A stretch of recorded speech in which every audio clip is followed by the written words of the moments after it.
बोलू शकता, पण भारतीय जनता पार्टी सोबत ज्यांनी कोणी गद्दारी करायचा प्रयत्न करत असेल तर या माता भगिनी त्यांना माफ करणार नाही, त्या तुमच्या माध्यमातून सांगू इच्छितो. मी सोलापूर शहरामध्ये आज पार्टीने त्यांना काय दिलं नाही, आज पार्टीनं काय दिलं नाही. गेले 30 वर्ष झालं, 25 वर्ष झालं नगरसेवक आहेत, स्टँडिंग कमिटी चेअरमन होते, 2 वेळा विरोधी पक्षनेता होते, 3 वेळा सभा, 2 वेळा एकदा नाही सभागृह नेते होते.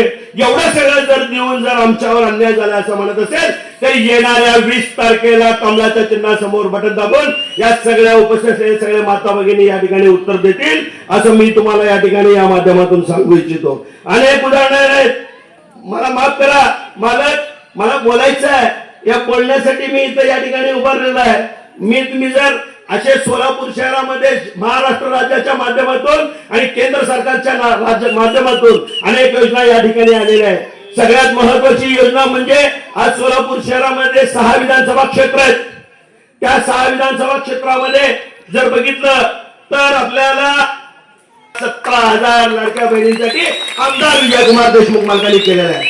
आणि ज्यांनीपणे आता मी तुमचं मनापासून कौतुक करतो, गेल्या लोकसभेला अशाच पद्धतीचं विरोधात जायचा प्रयत्न या भागातील नेते करत होते, पण त्या नेत्यांना न जुमानता आपल्या या माता भगिनी, आपल्या या भारतीय जनता पार्टीवर प्रेम करणारे माता भगिनी आणि आपले नागरिक मालक 8,500 मताचं लीड या लोकसभेला या भागातून भारतीय जनता पार्टीला मिळालेलं आहे. आणि या लाडकी बहीण योजनेच्या माध्यमातून काँग्रेसमधून निवडून आलेले प्रणितीताई शिंदे आणि सांगते की हे आम्ही 1500 रुपये तुम्हाला लाच देऊन आम्ही मतं मागतोय.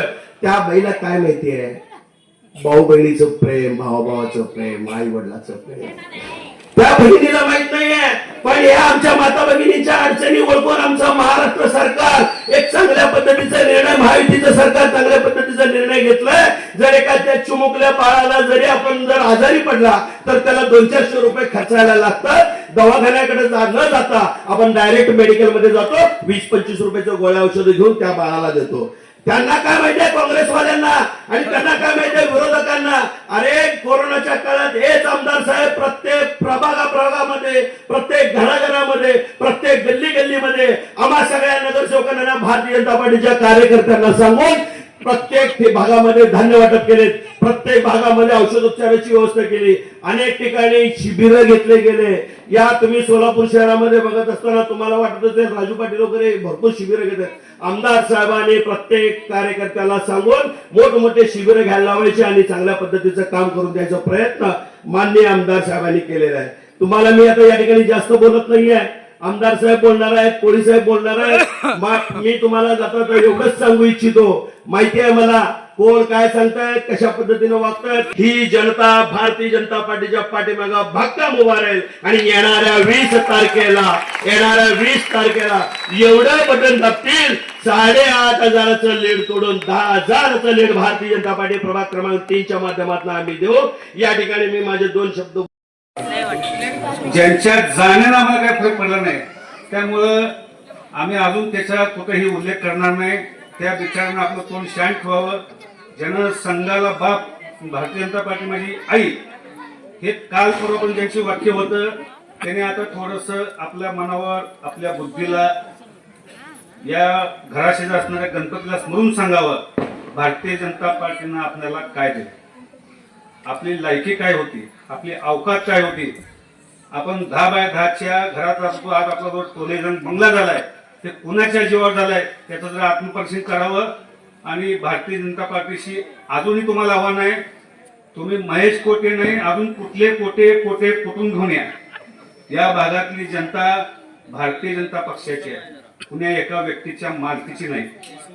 माझं तुम्हाला कळकळीचं आव्हान आहे. राजू पाटलांना जीव तोडून सांगितलंय, घसा कोरडा होऊन सांगितलंय, या आमच्या बहिणीला स्थायी समिती सभापती पद मिळवली म्हणून ज्यांनी दिवस रात्र एक केलंय त्याचा बदला घ्यायचा आहे.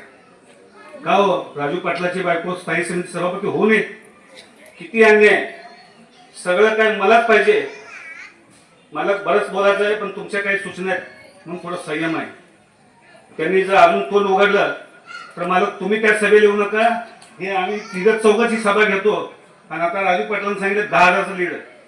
मला शेअर उत्तर मधले आमची स्पर्धा लागली आहे, तुम्हाला लीड कुठल्या मतदारसंघात जाहीर जातं. मी, राजू पाटील, संजय कोळे, आम्ही 3घांनी शपथ खाल्ली आहे, ज्याच्या भागातून जास्त लीड देईल तो पहिला मालकाकडे सत्ताला आव्हान करेल. त्यामुळे भैया तुम्ही 10चं सांगितलंय, आम्ही तुमच्यापेक्षा जास्त लीड देण्यासाठी आम्ही देखील दिवस रात्र एक करणार आहे. मालक तुम्ही 4थ्या 5व्या नाही, तुम्ही या मतदारसंघाचे परमनंट आमदार आहात. असे कोणी किती आले गेले कावळे मावळे काय फरक पडणार नाही. तुमच्या मागं जी घोंगडीवरची जनता काल प्रमुखी तशीच ती समोर आहे. यातलं एकही माणूस कमी झाला नाही, उलटा आपली मालक घाण गेली. म्हणजे तुमच्या डोक्याचं बरंचसं टेन्शन खाली आता टेन्शन फ्री झालं असं वाटतं आम्हाला. म्हणजे बऱ्याचशा वेळा मालकाला पण लई दडपण असतंय, कधी कधी की लाडका असतात मुली, पण मालक पण आता टेन्शन फ्री झाले. मालक तुम्ही तुमच्या विजयाची काळजी करू नका. ही निवडणूक तुमची नाही, तर ही निवडणूक आम्हा सर्व कार्यकर्त्याचे. आम्ही सर्व कार्यकर्ते एक दिलानं एक जीवानं तुमच्यासाठी जीवाचं रान करू. आणि येणाऱ्या 20 तारखेला तुम्हाला या समोर बसलेल्या माता भगिनी जे तुम्हाला लाडकी बहीण म्हणून आज 1500 मिळाले, महाराष्ट्राच्या मुख्यमंत्र्यांनी सांगितले हे सरकार हे आमदार साहेब निवडल्यानंतर तुमच्या खात्यावर 2100 रुपये जमा होणार आहेत. त्यामुळे तुमच्या भविष्याचा विचार करणार सरकार आपला नाच आहे. पुढील सभेला जायचं आहे, त्यामुळे मालकांना पण थोडस वेळ देऊ आणि भविष्य आमची सभा विजयी सभा ह्याच चौकात होणार आहे. मला त्या चौकामध्ये मी सगळंच बोलणार आहे, कुणावर टीका टिप्पणी करणार नाही.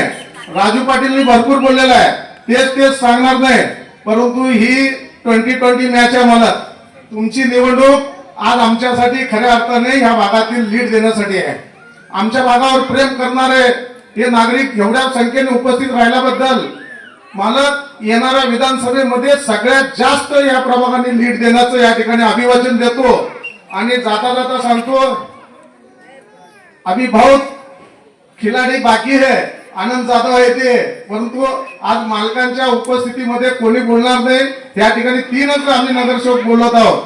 आज ज्या ठिकाणी जाताल त्या ठिकाणी एकही सभा मला गेल्या 25 वर्षापासून या भागावर भारतीय जनता पार्टीचा बालेकिल्ला म्हणून ओळखला जातो. बालेकिल्ला राहणार आणि ह्या पुढे सुद्धा ह्याच ठिकाणी राहणार. मालक एवढंच वचन या ठिकाणी देतो. आणि विजय सभेमध्ये आपली सभा मालक तुम्ही ज्या लीड मध्ये आम्ही 8,500चं लीड दिलं त्याच्यापेक्षा जादा लीड दिल्यानंतरच आम्ही इथं विजय सभा घेतो आणि त्या ठिकाणी थांबतो. जय हिंद, जय महाराष्ट्र. आमदार झालो आणि 5व्यांदा पुन्हा एकदा भारतीय जनता पक्षाने मला पुन्हा एकदा उमेदवारी जाहीर केली.